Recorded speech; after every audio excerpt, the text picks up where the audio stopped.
अस्सलाम वालेकुम स्टूडेंट्स। उम्मीद है खैरियत से होंगे। जैसा कि आपको मालूम है कि हमने बायोस्टैटिस्टिक शुरू किया था और बायोस्टैटिस्टिक में हमने 6 यूनिट्स जो है ना वो अपलोड की थी। उस 6 यूनिट में हमने प्रोबेबिलिटी तक पढ़ा था। प्रोबेबिलिटी की बात जो है ना हम आज शुरू करवाती है एस्टिमेशन को, जो प्रोबेबिलिटी की यूनिट में ही आता है। ओके, तो आज के लेक्चर में हम एस्टिमेशन के बारे में पढ़ेंगे, फिर साथ में सेंट्रल लिमिट थ्योरम भी पढ़ेंगे और जो इसकी अंडर आती है वो सब कुछ इस लेक्चर में हम डिस्कस करवाते हैं। ओके, तो सबसे पहले लेक्चर पे जाने से पहले आपसे रिक्वेस्ट है, अगर आप हमारे चैनल पे नहीं हो तो चैनल को जरूर सब्सक्राइब करें और इसको फ्रेंड्स के साथ जरूर शेयर करवाएं। ओके, तो एस्टिमेशन से पहले हमें थोड़ा सा समझना चाहिए बेसिक्स ऑफ स्टैटिस्टिक्स की। एस्टिमेशन स्टैटिस्टिक्स की कौन सी पार्ट में आते हैं। तो जैसा कि हमने पढ़ा था, स्टैटिस्टिक के मेनली 2 पार्ट्स होते हैं या 2 टाइप्स होते हैं, जिसमें पहला वाला डिस्क्रिप्टिव स्टैटिस्टिक होता है और दूसरा जो है ना वो होता है इंफेरेंशियल स्टैटिस्टिक्स होता है। तो डिस्क्रिप्टिव स्टैटिस्टिक जो हमारा प्रोबेबिलिटी से पहले जितनी भी यूनिट्स थी तो वो सारे की सारी डिस्क्रिप्टिव स्टैटिस्टिक्स पर थी, जिसमें हमने सेंट्रल टेंडेंसी पढ़ा था, साथ में वेरिएंस पढ़ा था। सेंट्रल टेंडेंसी में फिर हमने मूड, मीन और मीडियन पढ़ा था और वेरिएंस में फिर हमने रेंज पढ़ा था, वेरिएंस पढ़ा था और स्टैंडर्ड डिविएशन पढ़ा था। तो ये डिस्क्रिप्टिव स्टैटिस्टिक्स था। फिर इसके बाद स्टैटिस्टिक में इंफेरेंशियल स्टैटिस्टिक आ गया और इंफेरेंशियल स्टैटिस्टिक में जो इस यूनिट का पहला पार्ट था प्रोबेबिलिटी, वो हमने पढ़ा था। साथ में फिर अब हम एस्टिमेशन पढ़ेंगे और एस्टिमेशन में हम पॉइंट एस्टिमेशन फिर इंटरवल एस्टिमेशन पढ़ेंगे। लेकिन इसकी फिर दूसरा पार्ट है जिसमें हम हाइपोथेसिस टेस्टिंग पढ़ेंगे और वो इंशाल्लाह हम नेक्स्ट यूनिट में कवर करवाएंगे हाइपोथेसिस टेस्टिंग के बारे में।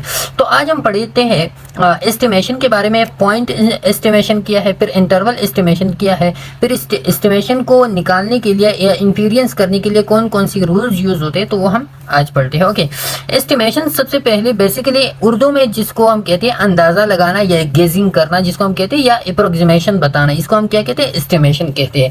अब एस्टिमेशन का मेनली क्या होता है, योर अप्रोक्सीमेशन और गेजिंग अबाउट समथिंग। किसी चीज के बारे में आप कोई अंदाजा लगाते हो या कोई गेजिंग करवाते हो तो उसको हम क्या कहते हैं, उसको हम एस्टिमेशन कहते हैं। स्टैटिस्टिक्स की टर्म में हम क्या कहते हैं, the process of using sample information to draw conclusion about the value of population parameter is known as.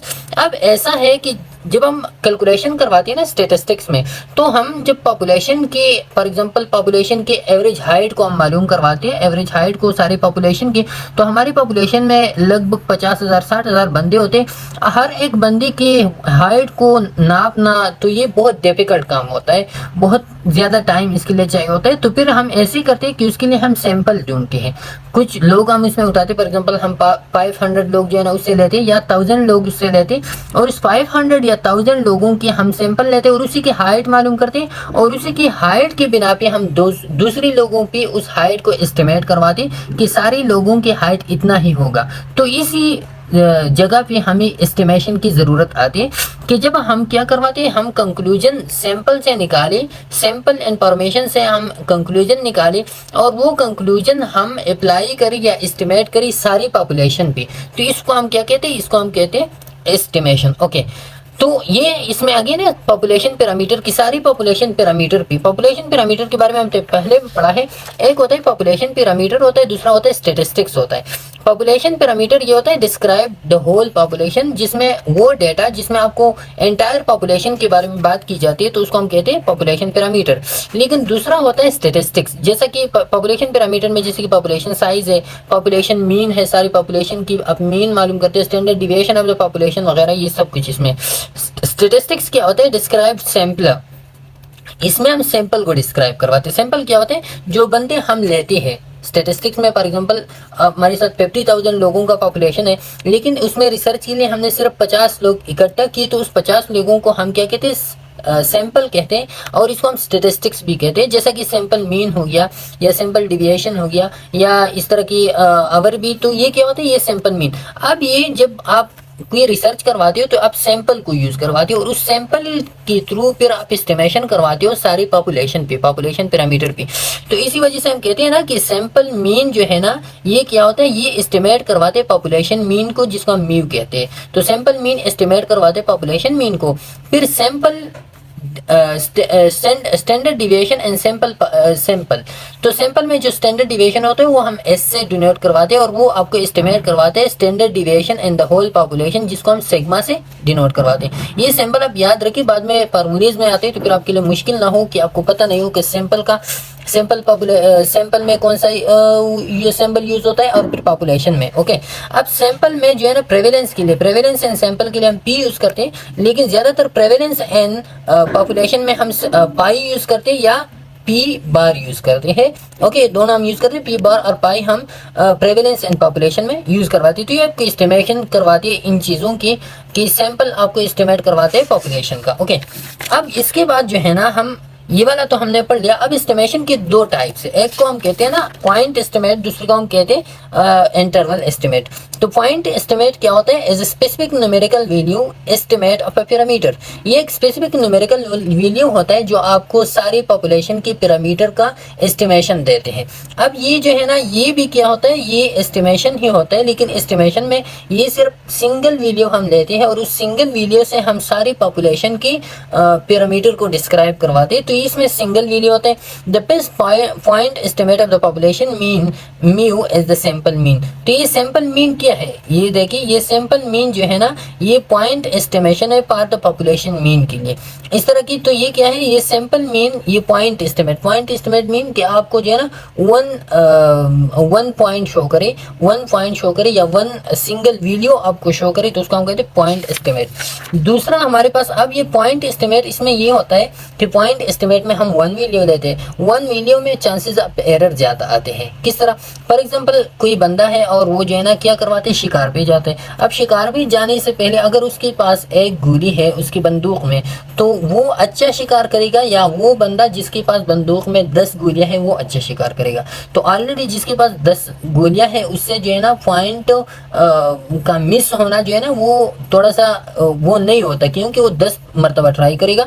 लेकिन यहाँ पे 1 गोली है तो 1 गोली से 1 मरतबा ट्राई होगा, तो इससे जो है ना ज्यादा चांसेस है कि एरर आ जाए, और फिर जो है ना जिसके पास 10 गोलियां होती है उससे कम चांसेस होते हैं। तो इसमें ये चांसेस ऑफ एरर बहुत ज्यादा होते हैं। जब चांसेस ऑफ एरर ज्यादा होते हैं और इसमें आप डिग्री ऑफ एश्योरेंस भी नहीं दे सकते, मतलब आप ये नहीं कह सकते कि मेरे पास ये एक गोली है और इससे मैं जरूर शिकार करूंगा, या इससे जो है ना मैं 90% श्योर हूँ कि मैं इससे शिकार करूंगा या 100% श्योर हूँ। तो आपकी इसमें डिग्री ऑफ एश्योरेंस आप नहीं दे सकते। दूसरा जो है ना ये सैंपल वेरिएशन को कवर नहीं करवाता। आपके जो सैंपल वेरिएशंस होते हैं ना, डिफरेंट सैंपल वेरिएशन होते हैं। फॉर एग्जांपल एक सैंपल है उसमें जो है ना एक में रिजल्ट आ गया 39 आ गया, दूसरे में 35 आ गया, दूसरे में जो है ना तीसरे में 45 आ गया। तो ये एक दूसरे से मामूली वेरिएशन है इनके दरमियान, लेकिन पॉइंट एस्टिमेट में सिंगल वैल्यू होता है, तो इस वजह से ये उसको कवर नहीं करवाता। तो इस ड्रॉबैक की वजह से फिर हम यूज करवाते हैं इंटरवल एस्टिमेट को। किस चीज को? इंटरवल एस्टिमेट को। अब इंटरवल एस्टिमेट ये आपको रेंज शो करवाते हैं, आपको ये कहते हैं कि मैं ये काम करूंगा लेकिन मैं इसका लायक हूँ इतने परसेंट, 95%। तो 95% का मतलब ये होता है कि मेरे में 5% जो है ना क्या है एरर हो सकता है। तो ये आपको एश्योरेंस दे सकते हैं कि मैं 95% एश्योरेंस है मेरे पास, और इसमें रेंज ऑफ वैल्यू हम यूज करवाते हैं। फॉर एग्जांपल हम कहते हैं कि इस इलाके की जो एवरेज हाइट है तो वो 60 टू 70 kg है, तो ये हमें क्या कहते हैं? डिग्री रेंज देते हैं। लेकिन पॉइंट एस्टिमेट में हम डायरेक्ट कहते हैं कि 65 kg इस इलाके का वेट है। तो इसमें जो है ना थोड़ा सा वो एरर ज्यादा हो सकती है, उसमें कम छोटे वेट की या बड़ी एड के लोग इसमें हो सकते हैं, लेकिन इसमें जो है ना ये नहीं हो सकता। इसमें आपने एक रेंज ले लिया तो इसमें चांसेस ऑफ एरर बहुत ज्यादा कम होते हैं। इसमें फिर आप डिग्री ऑफ एश्योरेंस भी दे सकते हैं। इसमें आप ये कह सकते हैं 95% में श्योर हो कि इन लोगों का वेट जो है ना 60 टू 70 के दरमियान होगा। इसमें आप सैंपल वेरिएशन को भी कवर करवाते हो। फॉर एग्जांपल अगर किसी की 62 kg है, किसी की जो है ना 65 kg, किसी की 67 kg, तो वो सारे के सारे आपकी इस रेंज में क्या होते हैं? कवर होते हैं। तो इस वजह से जो है ना फिर इंटरवल एस्टिमेट हम यूज करते हैं, जिसको हम इंटरवल एस्टिमेट को हम कॉन्फिडेंस इंटरवल या कॉन्फिडेंस लेवल भी कहते हैं। ओके, अब ये आप देखिए ये वाला ग्राफ पिक, ये वाला आपके पास पॉइंट एस्टिमेट है, एक सिंगल वैल्यू है। इसके इर्द गिर्द जो है ना ये अपर कॉन्फिडेंस इंटरवल है, ये लोअर कॉन्फिडेंस इंटरवल है, या interval estimate, upper interval estimate, lower interval estimate. तो इनसे यहाँ से यहाँ तक ये आपके इंटरवल एस्टिमेट है। यहाँ पे जो है ना ये पॉइंट जो है ना ये आपका पॉइंट एस्टिमेट है। ओके, तो आपको जो है ना पॉइंट एस्टिमेट, इंटरवल एस्टिमेट का समझ आ गया। अब पॉइंट एस्टिमेट के लिए आप कौन सा फार्मूला यूज करते हैं और फिर इंटरवल एस्टिमेट के लिए हम कौन सा फार्मूला यूज करते हैं। ओके, तो ये वाला आप देखिए, इधर जो है ना इधर भी ये बयान की गई है, मैं आपको अभी दिखा रहा हूँ कि पॉइंट एस्टिमेट के लिए हम जो है ना, जब आप पॉइंट एस्टिमेट, एस्टिमेट का तो हमने पढ़ा ना कि एस्टिमेट के एग्जांपल होते हैं, मीन होता है, सैंपल मीन होता है, या सैंपल मीन होते हैं। जैसा कि मैंने इधर ये वाले एग्जांपल मैंने दी थी कि पॉपुलेशन पैरामीटर, तो पॉपुलेशन पैरामीटर हमारे पास ये सारे एस्टिमेट्स होते हैं ना, ये एस्टिमेट हम लगाते हैं। तो इसमें पॉपुलेशन साइज है, पॉपुलेशन मीन वगैरह ये सब कुछ क्या होते हैं, ये या सैंपल मीन को आप जो है ना एस्टिमेट करवाते हो किस चीज़ के लिए, पॉपुलेशन पैरामीटर के लिए। तो सैंपल मीन जो है ना, फॉर एग्जांपल ये वाला सैंपल मीन है, ये पॉइंट एस्टिमेट में हम लेते हैं। अब पॉइंट एस्टिमेट सैंपल मीन आप किस तरह मालूम करवाते हो, total observation divide by total number, या टोटल जो आपने वो ली है, ऑब्जर्वेशंस ली है, और टोटल नंबर ऑफ ऑब्जर्वेशन पे आप उसको डिवाइड करो, तो उसको हम क्या कहते हैं, उसको हम पॉइंट सैंपल मीन कहते हैं। अब सैंपल मीन के लिए जो है ना आप स्टैंडर्ड डिविएशन जब मालूम करवाते हो सैंपल के लिए, तो सैंपल के लिए स्टैंडर्ड डिविएशन की समेशन आप x minus x bar divide by n minus 1, तो ये अंडर द रूट, तो ये इसका फार्मूला है। ओके, अच्छा, फिर जो है ना इसमें क्या होता है, इसमें ये स्क्वायर स्क्वायर को आप खत्म करवा दो तो ये सैंपल भी हो सकते हैं। फिर जो है ना आप स्टैंडर्ड डिविएशन पर, ये तो सैंपल मीन के लिए स्टैंडर्ड डिविएशन है, तो जो हम एस से शो करवाते हैं, मैंने कहा सैंपल के लिए जब हम यूज करवाते हैं तो एस से शो करवाते हैं, लेकिन जब पॉपुलेशन के लिए हम स्टैंडर्ड डिविएशन मालूम करते हैं तो वो हम सिग्मा से, और sigma square is equal to summation of X minus, इधर जो है ना सैंपल मीन है तो इधर हम पॉपुलेशन मीन या म्यू लिखेंगे, डिवाइड बाई इधर जो है ना sample observation, number of observation है, इधर जो है ना टोटल पॉपुलेशन साइज हम लिखेंगे, और ये under the root whole square. Okay, तो ये इसका क्या है, ये फार्मूला है। अब होता क्या है, इसमें होता है कि आपने फॉर एग्जांपल सैंपल मीन में आपने तो ये वाला मालूम करवा सकते हो, लेकिन जब आप इस सैंपल मीन को आप एस्टिमेट करवाते हो टोटल पॉपुलेशन भी, तो आपके पास ये टोटल पॉपुलेशन का एग्जैक्ट मीन तो नहीं होता, क्योंकि आप सारी पॉपुलेशन के लोगों का डेटा तो आपने इकट्ठा नहीं किया है ना, आपने सिर्फ सैंपल का किया था, जिसपे आपने सैंपल का स्टैंडर्ड डिविएशन आपने मालूम किया, और ये वाला आपने मालूम टोटल पॉपुलेशन का नहीं किया। तो टोटल पॉपुलेशन का जब आप करवाते हो एस्टिमेट, जब आप ढूंढते हो, तो एस्टिमेट के लिए फिर आप क्या करते हो, एस्टिमेट के लिए जो है ना फिर ये फार्मूले आप अप्लाई करती हो। द फर्स्ट फार्मूला उसमें क्या है, ये फार्मूले आप जहन में याद रखिए, बाद में इसमें क्वेश्चन आते हैं तो फिर आपको सॉल्व करने में आसानी हो। फर्स्ट फार्मूला इसमें क्या होता है, first mu on the basis of sample mean, तो population mean on the basis of sample mean की बेस पे ही, या सैंपल मीन के एस्टिमेशन के थ्रू ही हम क्या करवाते हैं, हम पॉपुलेशन की मीन को मालूम करते हैं। तो mean on the basis of, या population mean on the basis of sample mean is equal to, ये हो गया सैंपल मीन आपका प्लस माइनस जेड अल्फा या G alpha by 2 plus cross sigma divide by N under root. Okay, तो ये आपके पास क्या हो गया, ये टोटल आपके पास आता है, स्टैंडर्ड एरर आता है, जो बाद में हम डिटेल से डिस्कस करवाएंगे कि स्टैंडर्ड एरर क्या होता है, लेकिन इधर आप ये समझ लीजिए कि ये स्टैंडर्ड एरर है, ये आपके पास जी अल्फा बाई 2 वैल्यू है, ये हम मालूम करवाते हैं, जब हम इक्वेशन करेंगे आपको समझ आ जाएगा। अब ये फार्मूला आप कब अप्लाई करेंगे, ये तब हम अप्लाई करेंगे जब हमारे पास जो है ना ये सिग्मा का value, sigma mean population mean, okay, sigma का मतलब क्या है कि पॉपुलेशन मीन आपके पास मालूम हो, और एन का जो नंबर ऑफ ऑब्जर्वेशंस होते हैं ना ये वाला, तो ये वटेवर हो, मतलब ज्यादा हो कम हो कोई फर्क नहीं पड़ता, लेकिन जब आपके पास पॉपुलेशन मीन पहले से आपको दिया गया हो क्वेश्चन में, तो आप क्या करोगे, आप जो है ना ये वाला फार्मूला यूज करोगे। दूसरा फार्मूला ये वाला है कि population mean on the basis of sample mean is equal to sample mean plus minus Z alpha by 2 cross S by N under root. जब आपके पास आप ये सिग्मा मालूम नहीं हो, मतलब पॉपुलेशन मीन मालूम नहीं हो, तो आप जो है ना सैंपल मीन तो आप अपनी रिसर्च में मालूम करेंगे ना, तो वो सैंपल मीन या सैंपल ये जब आपके साथ पॉपुलेशन का स्टैंडर्ड डिविएशन मालूम नहीं हो, तो फिर आप सैंपल का स्टैंडर्ड डिविएशन मालूम करवा सकते हो किसी से, एस आपके साथ होगा।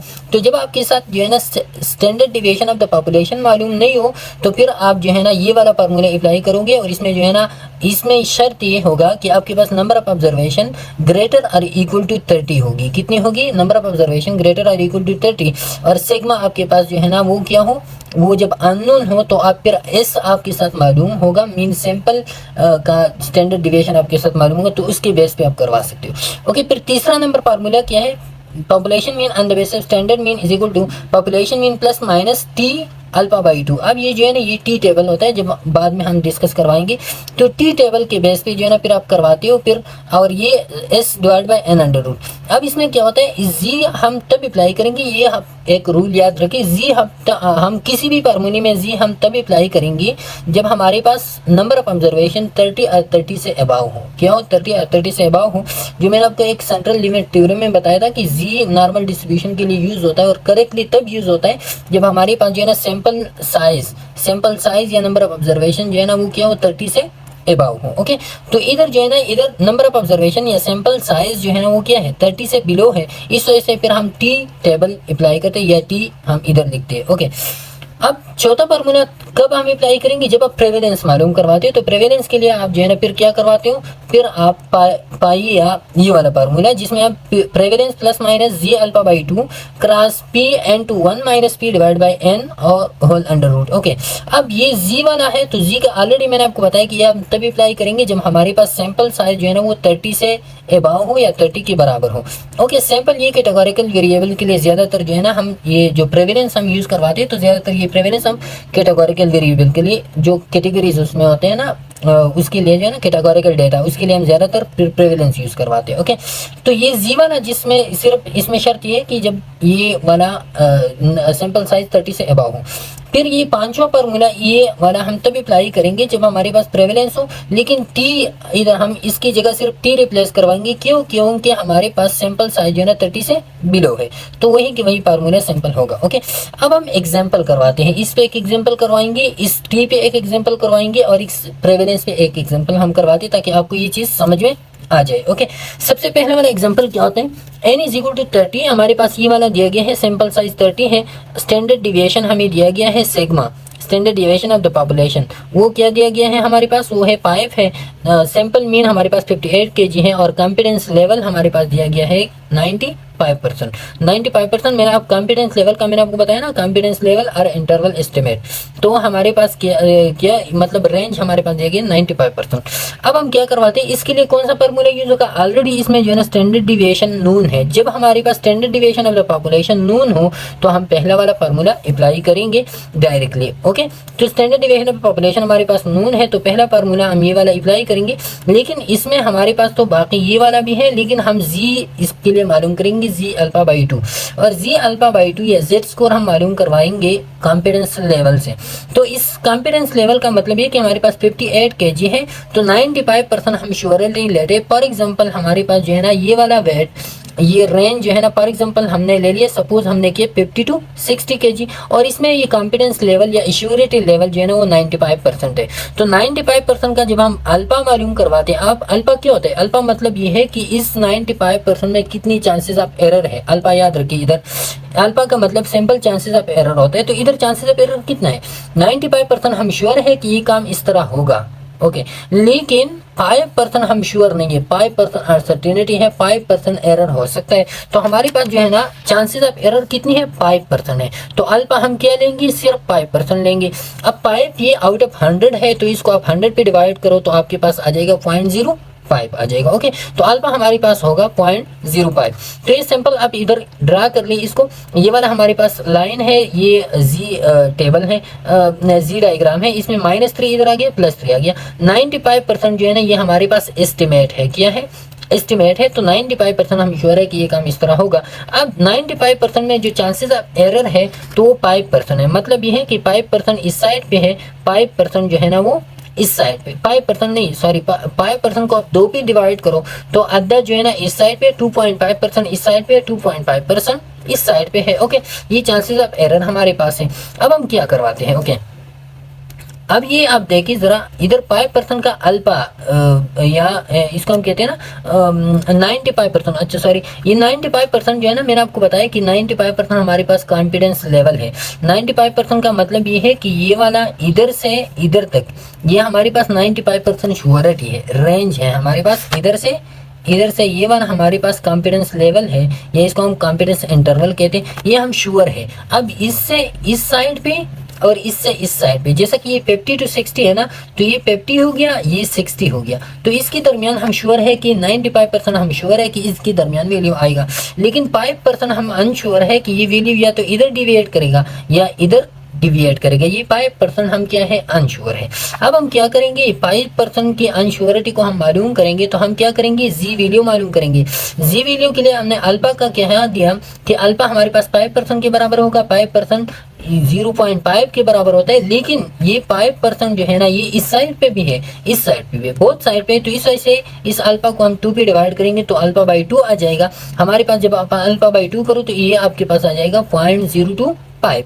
तो ये वाला जो वैल्यू है ना अल्फा बाई 2 से इस साइड पे 0.025 चांसेस है कि वैल्यू डिविएट कर जाए, और इस यहाँ पे अल्फा बाई 2 से 0.025 ये वाला चांसेस है कि ये वैल्यू 50 से कम आ जाए और 60 से अबाव आ जाए। अब आप क्या करेंगे, जी वैल्यू आप इधर कैसे मालूम करवाएंगे, तो जी वैल्यू जब आप मालूम करवाते हो तो इस जगह का अल्फा बाई 2 का आप जी वैल्यू मालूम करवाओगे। तो जी वैल्यू जब आप मालूम करवाते हो तो इधर से इधर तक ये पॉइंट, ये 3 तक, ये मैंने आपको बताया था ना कि 0 से ये 3 तक हमारे पास ये टोटल जो एरिया है हमारे पास 0.5 के बराबर होता है। ये वाला इधर से ये 3 से ये अल्फा बाई 2 तक ये वैल्यू हमने मालूम किया, ये हमारे पास 0.025 आता है। तो अब हमने ये वाला एरिया मालूम करना है, कौन सा, ये वाला एरिया हमने मालूम करना है। जब ये एरिया मालूम करेंगे तो हमें चाहिए कि इस टोटल एरिया से ये वाला एरिया हम माइनस करें तो हमारे पास ये वाला एरिया आ जाएगा, क्योंकि ये वाले एरिया में हम क्या करवाते हैं, इसमें हम जी स्कोर मालूम करते हैं। तो हम क्या करेंगे, 0.5 से हम माइनस करेंगे 0.025। जब 0.025 हम 0.5 से माइनस करेंगे तो हमारे पास आएगा 0.475। तो ये वाला एरिया हमारे पास होगा 0.475। अब 0.475 को आप मालूम करो किस चीज़ पे, जी टेबल पे। तो जी टेबल पे जब आप 0.405 को मालूम करवाते हो, ये वाला इधर आ जाए तो ये वाला है 0.475। ये क्या है, ये जी टेबल पे। इसके ऊपर जो है ना 0.06 है, इसके इस साइड पे 1.9 है। तो आपके पास ये दोनों को आप सबमिट करवा दो, ऐड करवा दो, तो आपके पास आ जाएगा 1.96 आपके पास आ जाएगा। ओके, तो ये हमारे पास क्या हो जाएगा, ये हमारे पास जी वैल्यू आ जाएगा 1.96, ये हमारे पास जी वैल्यू आ जाएगा। तो जी वैल्यू हमने पहले भी किया, इसमें थोड़ा सा इतनी डिफिकल्टी नहीं है। ओके, तो ये हमारे पास जी वैल्यू आ गया। अब सैंपल बाकी तो सब कुछ हमारे पास है, तो आप जो है ना इसमें पुट करवा दो। 58 हमारे पास सैंपल मीन है और जी वैल्यू 1.96 है, और ये हमारे पास क्या हो गया, 5/30 अंडर द रूट हो गया। ये हमारे पास वैल्यू आता है, इसको आप जो है ना इसके साथ मल्टीप्लाई करो तो इससे आ जाएगा हमारे पास 1.79। तो 58 प्लस माइनस 1.79, ये हमारे पास क्या आ गया, पॉपुलेशन मीन आ गया। अब जो है ना इससे इस 1.789 को एक मरतबा माइनस करो तो आपके पास ये वाला आ जाएगा, और एक मरतबा इसके साथ ऐड करो 58 के साथ तो ये आ जाएगा। तो ये हमारे पास क्या होगा, ये हमारे पास होगा रेंज होगा कि 56.21 और 59.79 के दरमियान हम 95% क्या है, एश्योर है। ये वाला इधर जो है ना हमने एज्यूम किया था, लेकिन ये अब एक्चुअल आ गया कि इन दोनों के दरमियान हम 95% एश्योर है कि इन लोगों का जो सारा पॉपुलेशन है उनका वेट 58 kg होगा। ओके, तो ये हम श्योर है कि इनके दरमियान इनका वेट होगा। अब जो है ना आप इंटरप्रेट किस तरह करवाते हो इसको, इस पॉपुलेशन मीन को, तो अब total sample is 100 then 95 within and 5 escape. इसका मतलब ये कि 95 लोग, अगर आपके पास 100 लोग हो तो 100 लोगों में 95 लोग जो है ना वो इनके दरमियान होंगे इन दो वैल्यू की, और 5 लोग जो है ना, हमें 95% कॉन्फिडेंस लेवल है, 5 लोग जो है ना वो 100 में से इनकी आउट होगी, उनका तो या 56 से नीचे वेट होगा या 59 से ऊपर वेट होगा, सिर्फ 5 लोगों की। तो ये हमारी फिर इंटरप्रिटेशन होती है। तो ये पहला वाला एग्जांपल था। अब दूसरा एग्जांपल हम क्या लेते हैं, दूसरा एग्जांपल ये हमारे पास n सैंपल साइज दिया गया है और ये वाला मीन हमें दिया गया है। ये हमारे पास जो है ना अब अननोन है, क्या अननोन है हमारे पास, standard deviation of the population unknown है, और हमें दिया गया स्टैंडर्ड डिविएशन एस, हमें दिया गया standard deviation of the sample. Okay, फिर कॉन्फिडेंस लेवल 90% है। हमें क्या मांग रहा है हमसे, पॉपुलेशन मीन हमसे मांग रहा है, क्या मांग रहा है हमसे, पॉपुलेशन मीन। तो पॉपुलेशन मीन अब इधर जो है ना एस हमारे पास 10 सेंटीमीटर है और एन जो है ना वो लेस देन 25 है। तो हम कौन सा फार्मूला यूज करेंगे, less than 25 less than 30 sample size है, और हमारे पास जो है ना एस सिग्मा अननोन है। तो ये तीसरा फार्मूला हम यूज करेंगे। तीसरा फार्मूला क्या है, X bar plus minus T X by alpha by 2 cross S by N under root. तो ये हमारे पास क्या तीसरा फार्मूला है। अब इसमें हम क्या करवाते हैं, इसमें हमने टी को मालूम करवाना है, टी अल्फा बाई 2 को, उधर जी तक का मालूम करना था, इधर हम टी अल्फा बाई 2 को मालूम करवाएंगे। तो टी के लिए आपने टी टेबल अपने साथ जरूर रखना है। टी टेबल से आप मालूम करवाएंगे। किस तरह? सबसे पहले हम कॉन्फिडेंस लेवल हमारे पास क्या है 90% है, तो 90% का मतलब ये कि इसमें चांसेस ऑफ एरर अल्फा कितना होगा, इसमें 10% इसमें चांसेस ऑफ एरर होगी। 10% का मतलब है 10 आउट ऑफ 100.1 जो है ना हमारे पास चांसेस ऑफ एरर होंगे। तो बोथ साइड पे जब आप दोनों साइड पे इसको डिवाइड करवाते हो, ये इस साइड पे और इस साइड पे, तो हमारे पास आ जाएगा 0.05। तो 0.05 हमारे पास क्या होगा, चांसेस ऑफ एरर हो गए। ओके, तो ये हमारे पास है अल्फा बाई 2 हमारे पास आ जाएगा 0.05। अब जो है ना आपके पास क्या होगा, आपके पास जो है ना अब होगा टी टेबल। तो टी टेबल का एक होता है उसमें एक अल्फा बाई 2 होता है इस साइड पे, इस साइड की टी टेबल की इस साइड पे जब आप जाओगे तो ये आपके पास अल्फा बाई 2 होता है। लेकिन इस साइड पे जब आप आओगे नीचे की तरफ तो ये आपके पास वो होता है डिग्री ऑफ फ्रीडम होता है। आपके पास ये क्या होता है, डिग्री ऑफ फ्रीडम। तो इसके लिए हमने अल्फा बाई 2 तो मालूम करवा दिया, लेकिन डिग्री ऑफ फ्रीडम हमारे पास ना मालूम। डिग्री ऑफ फ्रीडम किस तरह मालूम करेंगे, तो इसके लिए फार्मूला है n-1 हमारे पास क्या होगा, डिग्री ऑफ फ्रीडम होगा। तो n हमारे पास सिंपल साइज 25 है, 25 माइनस 1 हमारे पास होगा 24। तो डिग्री ऑफ फ्रीडम हमारे पास होगा 24। ओके, अब आप क्या करोगे, अब जो है ना डिग्री ऑफ फ्रीडम इस तरह आप आओगे, इस तरफ पे नीचे की तरफ पे आप 24 पे आओगे, इस साइड पे आप जो है ना 0.05 पे आओगे। ये दोनों आप फिर जो है ना इस साइड पे लेके आओगे, इस साइड पे लेके आओगे, जिधर ये क्रॉस करे एक दूसरे को वहां पे जो वैल्यू आता है उसको हम क्या कहते हैं, टी वैल्यू। तो 0.05 और इधर जो है 24 इसके सामने जो वैल्यू आता है वो कौन सा वैल्यू है, वो 1.711 होता है। अपनी टी टेबल में इसको देखें तो ये वाला हमारे पास हो गया। टी वैल्यू सिंपली मालूम हो सकते 1.711। तो 1.711 हमने इधर लगा लिया इस टी वैल्यू की जगह। ये वाला हमारे पास सैंपल मीन हो गया। ये हमारे पास जो है ना हमने standard deviation of the sample लगा लिया और डिवाइड बाय n या sample size under the root. ये आपके पास इसकी मल्टीप्लिकेशन है, आपके पास आ गया 3.422 आपके पास आ गया। अब 135 के साथ एक मरतबा आप प्लस करो इसको, एक मरतबा इसको माइनस करो। जब माइनस करोगे तो 131.88 आ जाएगा, जब प्लस करोगे तो 138.422 आ जाएगा। तो ये मतलब ये है कि हमारे पास अब ये जो पॉपुलेशन मीन है ये रेंज या ये एग्जिस्ट करवाता है 131 और 138 के दरमियान, और इस पे हम 90% श्योर है।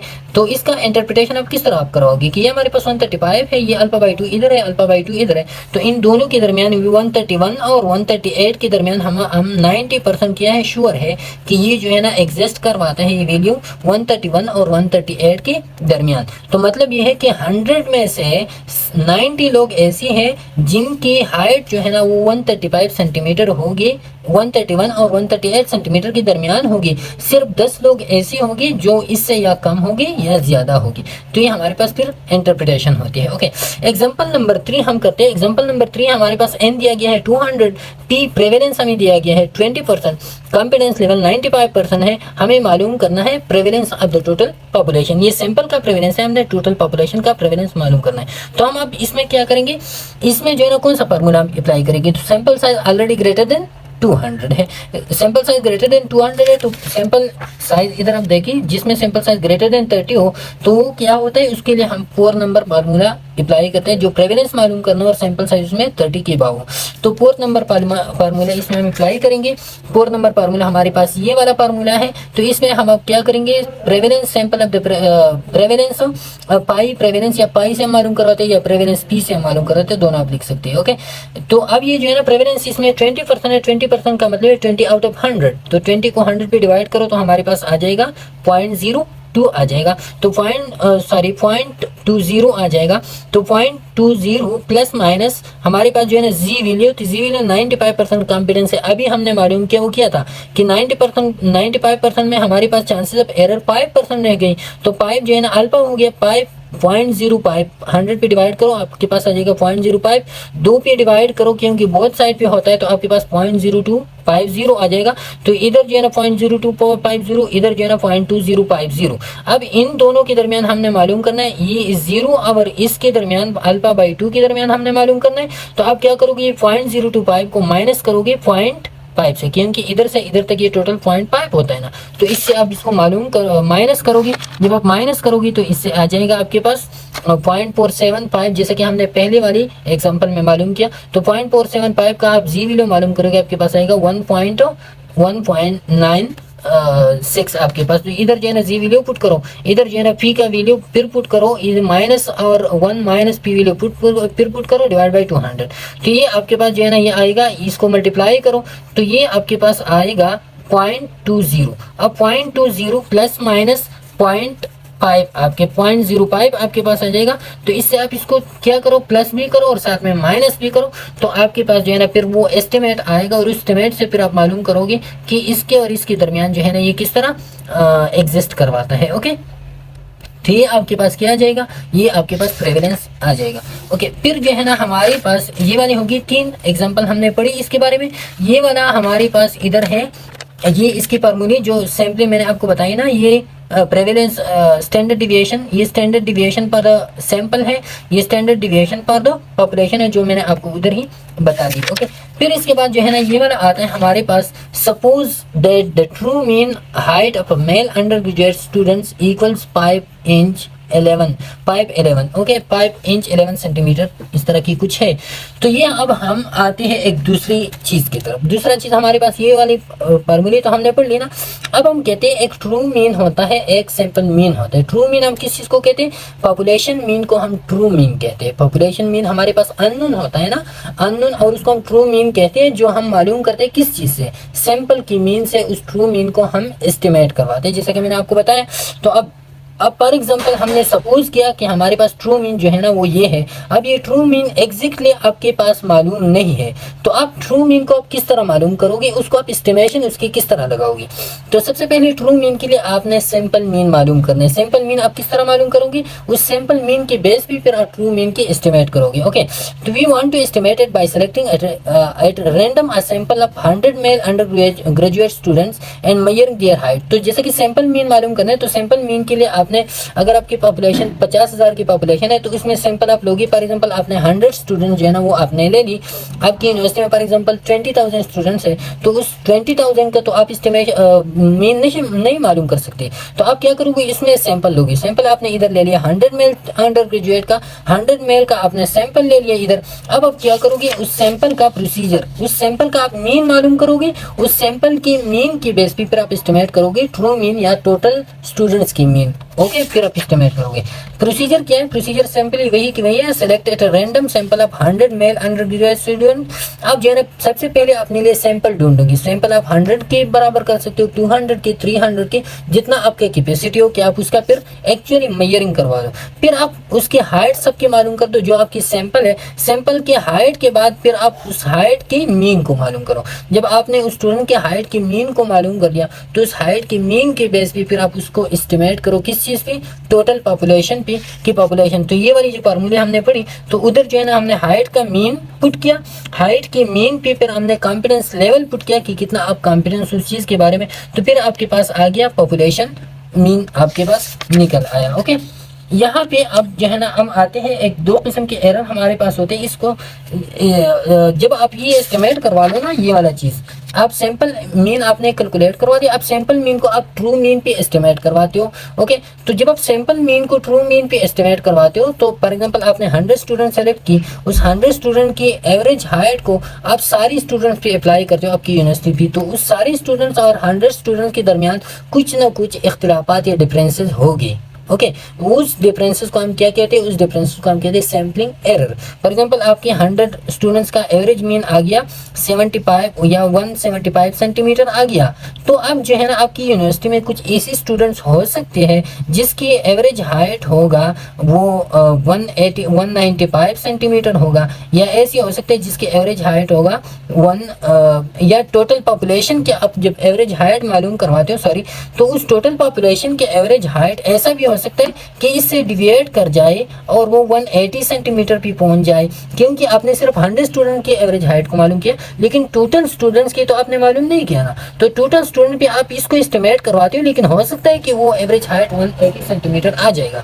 तो फिर ये 5 सेंटीमीटर जो आपकी इस हाइट में, ये सैंपल हाइट में, और ये जो टोटल का जो ट्रू हाइट होता है, जो हमें मालूम नहीं होता लेकिन हम एस्टिमेट करवाते हैं, इनके दरमियान जो डिफरेंस आता है, उस डिफरेंस को हम क्या कहते हैं, उसको हम कहते हैं सैम्पलिंग एरर। सैंपल क्या होता है, जो आप सैंपल से हाइट मालूम करवाते हो, और जो आपकी पॉपुलेशन का हाइट होता है जो आपको मालूम नहीं है। लेकिन आप एज्यूम करवाते हो कि इस तरह की हाइट इससे अगर थोड़ा ऊंचा हो गया, नीचे हो गया, तो उसको जो है ना फिर हम क्या कहते हैं, वो जो डिफरेंस होता है उसको हम क्या कहते हैं, उसको हम सैम्पलिंग एरर कहते हैं। ओके, सिंपली यही बात है कि what if our sample 100 students happen to have some very tall males, some very short male. ऐसे भी हो सकता है, जब आप सारे को अप्लाई करवाते हो तो कुछ बहुत ज्यादा टॉल हो सकते हैं, कुछ बहुत ज्यादा शॉर्ट हो सकते हैं। Then our estimate of the mean height of all male undergraduate student would be a bit later taller or shorter than the true mean. तो हमारा जो सैंपल मीन हमने मालूम किया, तो ऐसा हो सकता है कि ये जो ट्रू मीन है, जो सारी पॉपुलेशन की या सारी स्टूडेंट की मीन है, सारी स्टूडेंट यूनिवर्सिटी के स्टूडेंट की मीन है, उससे या तो ज्यादा हो सकता है या कम हो सकता है। Okay, this type of error in estimating statistic is called sample error. उसको हम क्या कहते हैं, sampling error. Difference between statistics and parameter. Sample हम क्या कहते हैं, स्टैटिस्टिक, आपका सैंपल और आपकी पॉपुलेशन में जो डिफरेंस होता है, या deviation between the statistics and parameter. Okay, difference between sample and population mean sample हम इसको कहते हैं। तो ये हमारे पास क्या है, सैंपल एरर। सैंपल हम इससे मालूम करते हैं, ये आपके पास सैंपल एरर है माइनस पॉपुलेशन मीन है। तो ये पॉपुलेशन मीन जब आप इससे मालूम करो तो आपके पास क्या आ जाएगा। फॉर एग्जांपल आपके पास पॉपुलेशन मीन आपने एज्यूम कर लिया, आप मालूम नहीं करवा सकती, लेकिन अगर हो गया आपके पास जो है ना वो 128 है, सैंपल मीन आपके पास हो गया क्या, फॉर एग्जांपल आपके पास वो हो गया 124 है, तो इसे माइनस करो, ये 4 जो है ना आपके पास क्या है, ये सैंपलिंग एरर है। ओके, अब जो है ना सैंपलिंग एरर, आप सोल्यूशन इस सैंपल एरर को आप किस तरह खत्म करवाओगे। तो सैंपलिंग एरर को खत्म करवाने के लिए सोल्यूशन ये कि आप मल्टीपल सैंपल्स दोगे। किस तरह, one solution to those potential problem of sampling error is to collect for example 100 samples of 100 male under graduate student. तो आप इस सैंपलिंग एरर को खत्म करने के लिए आपने क्या करवाना है, आपने 100 सैंपल जो है ना वो कलेक्ट करवानी है, 100 मेल ग्रेजुएट स्टूडेंट्स की। आपने 100 सैंपल कलेक्ट की, फिर आप क्या करोगे, then we could calculate 100 means for this 100 sample. अब जो है ना, आप जो आपने 100 सैंपल्स ली है, तो उस हर एक सैंपल के लिए आप जो है ना मीन मालूम करोगे, अलग अलग मीन हर एक सैंपल के लिए मालूम करोगे। तो 100 मीन जो है ना आप 100 सैंपल के लिए मालूम करोगे, तो इससे हो सकता है कि आपका जो सैंपल मीन है और आपका जो ट्रू मीन है वो एक दूसरे के साथ क्या हो जाए, एक दूसरे के साथ क्लोज हो जाए, उसमें वो एरर कम हो जाए। ओके, तो the better idea of the true mean height for all mail under graduate student. तो हो सकता है कि इससे वो जो वो है वो थोड़ा सा खत्म हो जाए। फिर इसके बाद जो है ना ये solution, imagine these 100 means for the 100 samples were reach where each one is plotted around the true mean। अब आप क्या करोगे, ये फॉर एग्जांपल आपके पास जो है ना ट्रू मीन है, true mean mean population mean. अब आपके पास जो है ना ये ट्रू मीन है, इस ट्रू मीन को आपने ये 100 मीन जो है ना, जो 100 मीन है आपकी, ये 100 मीन जो है ना आपने इस ट्रू मीन के इर्द गिर्द क्या की, ड्रा की। सम of the means from the 100 sample would be a bit too taller, some a bit too short, most would be very close to the true mean, some might be far away from the true mean। तो अब जो है ना कुछ इसके true mean के करीब होंगे, कुछ मीन जो है ना उस ट्रू मीन से बहुत ज़्यादा अलग होगी, कुछ मीन जो है ना वो ट्रू मीन्स की बहुत ज़्यादा पार अवे उससे होगी, या शार्ट होगी या टाल होगी कुछ ट्रू मीन्स। क्योंकि ट्रू मीन हम क्या कहते हैं, जो हमारे पास हम एज्यूम करवाते हैं सारी स्टूडेंट्स की जो मीन होता है, तो इससे जो इंडिविजुअल मीन है वो अलग हो सकती है। That is we would have a normal distribution of estimated mean scattered around the true mean.